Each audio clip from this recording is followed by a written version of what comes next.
Ano sabi dito? Buti pa si Inday Sara. Ano yun? Abangan natin yung 6 trillion buong 2025 daw.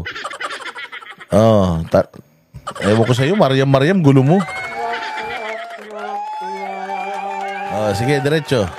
Nagpati din ang Tinan mo tong speech ni Inday. Ati si Vice President Sara Duterte sa mga lumahok sa isinagawang National Rally for Peace na idinao sa iba't ibang panig ng bansa.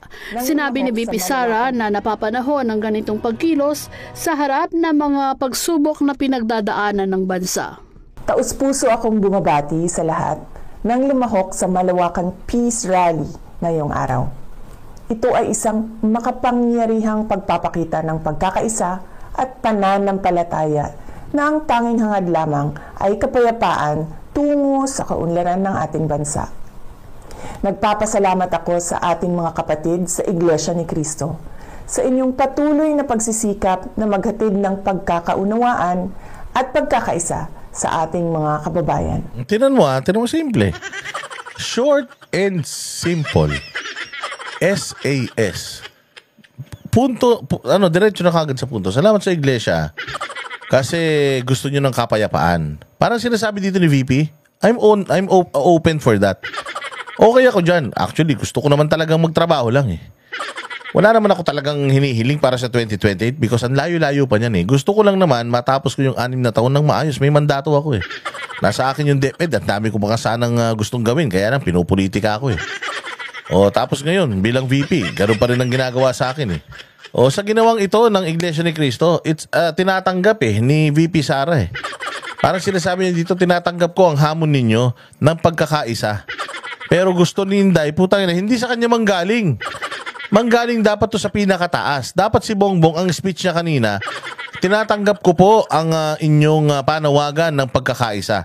Kaya po, ako po, simula po ngayon, ako po ay dudulog sa pamilya Duterte. Ako ay pupunta sa kanilang tahanan at ako ay makikipagdialogo sa kanilang makikipag-usap because yun naman po ang punot dulo ng lahat ng ito. Misunderstanding. Sana ganun. Pupunta ako dun. Total, I'm the bigger person. Lalaki ako. Alam nga naman si Inday pa yung makipagbati sa akin. Siyempre, lalaki ako eh. Ipapakita ko na ako ay isang totoong lalaki at ako'y manunuyo. Akin pong muling liligawan ng aking VP. At ako po ay mangangako na ayusin namin ang lahat ng aming di kapagkakapare-parehas. Ganun. Tanggapin ninyo yung hamon. Hindi po. Salamat sa inyong pagsuporta sa gobyerno at pagtulong sa aking mga adhikain. Okay ng ina niyang tanga.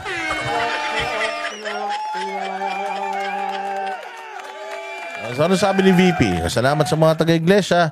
Talagang kayo ay beacon ng pagkakaisa at pagmamahalan ng pananampalataya. Maraming salamat sa inyo, sa mga sumuporta. Maraming salamat. Gusto lang talaga natin ng kapayapaan sa Pilipinas. Simple. Sa gitna ng tumataas na presyo ng bilihin, kahirapan, at iba pang suliranin, ang isang mapayapa at nagkakaisang Pilipinas ay hindi kailanman matitinag at paulit-ulit na aahon sa gitna ng hamon ng panahon. Personal lamang nakilahok sa isinagawang Peace Rally noong Lunes ang ilang mambabatas. Sa pangunayan ni Senador Christopher Bongo, Ronald Bato de la Rosa, Randel Bunagan, shout out kaayo. Francis Tolentino at Robin Padilla. Kaya ito po sana, ito pong pagkakataon nito na pinagbubuklod po tayo ng Iglesia ni Cristo. Hindi naman po ito usapin ng religion. Ito po ay sama-sama tayo bilang mga Pilipino. Nandito po ako bilang isang Muslim. Actually, ang maganda rin ang ginawa ng Iglesia ni Cristo dito. Kasi ang ginawa niya, ganito kaganda kapag sama-sama. Ganito kaganda kapag tulong-tulong. Ganito kaganda kapag walang pag-iinggitan, walang awayan. Tingnan nyo kung gaano kami karaming nagkakaisa. Ang ganda tingnan. So this is how, or this is what, or how teamwork looks like. Ika nga. This is the real unity. Magkakasama lahat. Walang problema. Gabi, umulan, umaraw, nakahiga dyan, mapagod, basta sumunod. pinapakita nila yun sa ating lahat. Pinapakita nila sa iyon, Bongbong Marcos, na napakaganda ng Pilipinas kung magkakaisa tayo, kung tulong-tulong. Imaginein mo, kung magkakabati kayong lahat, kung magkakasaayos kayong lahat, kung nagagawa ninyo lahat ng mga trabaho ninyo, at hindi ka nakikinig dyan sa pinsan mong abnoy na gustong maging hari sa Pilipinas. Sana magandang bayan natin. Maganda sana yung legacy iiwanan mo. Palpak na nga yung legacy ng tatay mo, tapos yung iiwanan mo palpak din. O wala na, sinira mo na yung pagkakataon na makabawi yung pamilya Marcos mula sa pagkakalugmok ng pangalan nyo. 'Di ba? Inangat na nga nilinis na nga ng mga supporters ninyo yung pangalan ninyo, iniluklok ka diyan, tapos pagdating mo diyan puro kagaguhan ang ginawa mo. Sinira mo ulit yung pangalan ninyo. Anong mangyayari niyan? Di yung mga susunod na henerasyon ng mga ninyo, ng mga angkan ninyo, kamumuhian, pandidirihan na dahil parang nasa dugo nyo yung pagiging hindi magaling na leader eh.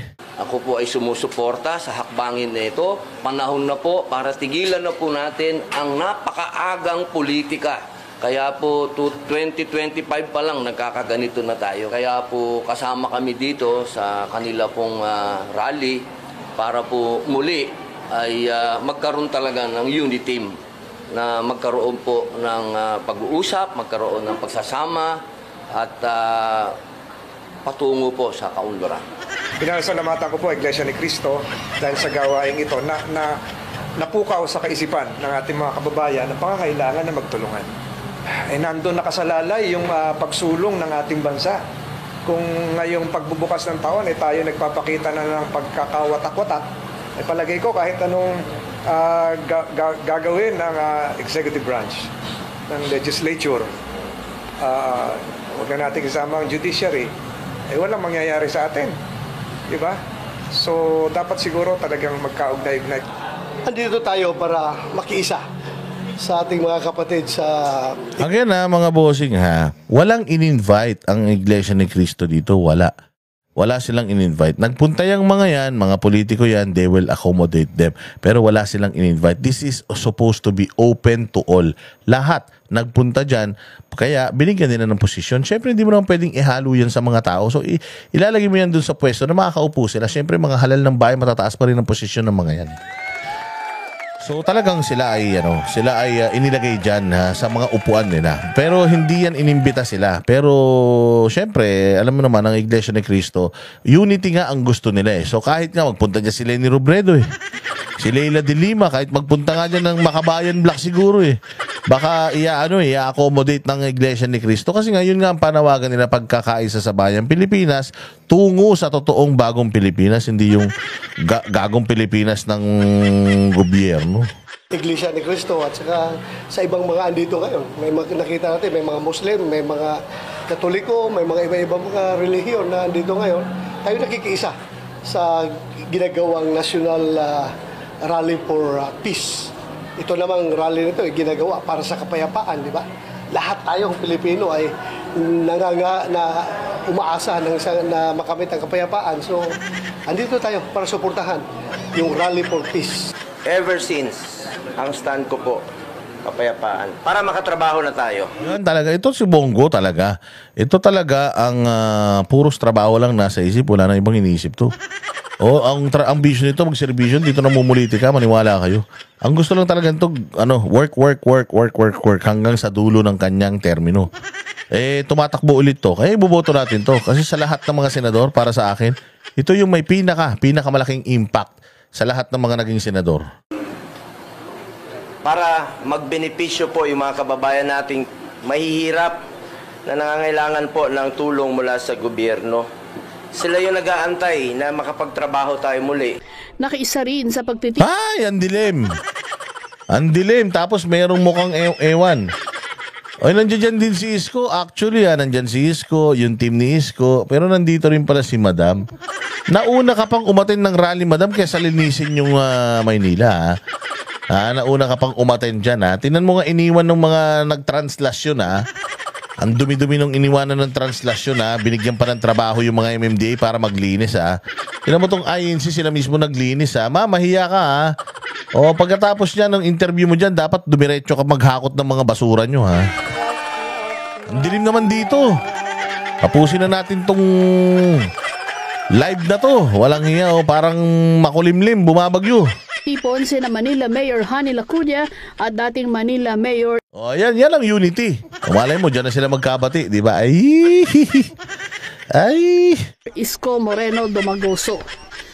Ilang lokal na opisyal din ang maagang nagpahatid ng kanilang pagbati at pasasalamat sa kaisahan na isinulong sa National Rally for Peace, kabilang si Mayor J.R. Santos ng Talavera Nueva Ecija at Tarlac Governor Susan Yap. Sa isang social media post, ipinarating naman ni dating Pangulong Rodrigo Roa Duterte ang kanyang pasasalamat sa buong Iglesia ni Cristo sa matagumpay na pagsasagawa ng National Rally for Peace sa iba't ibang panig ng bansa. Ayon kay Duterte, ang pagkakaisa at pagkakaunawaan na siyang layunin ng rally ang siyang kailangan ng bansa at hindi ang impeachment. I would like to thank Eduardo Manalo and the Iglesia ni Cristo for organizing and mobilizing its members in today's prayer rally for peace. Ay, salamat. Andiyan si Defenders of the Sun. Ang dilim-dilim. This is what our country needs in these critical times. Not impeachment, no waste of government resources, not self-serving schemes, no divisive action. We must unite. We must move forward as one. We must serve the people. Weng de la Fuente para sa Mata ng Ayun, palakpakan. Paganda nitong nangyari na to talaga.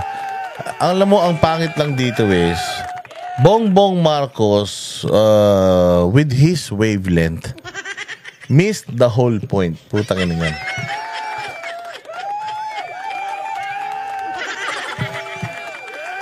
Na-miss niya yung the whole point of itong rally na ito.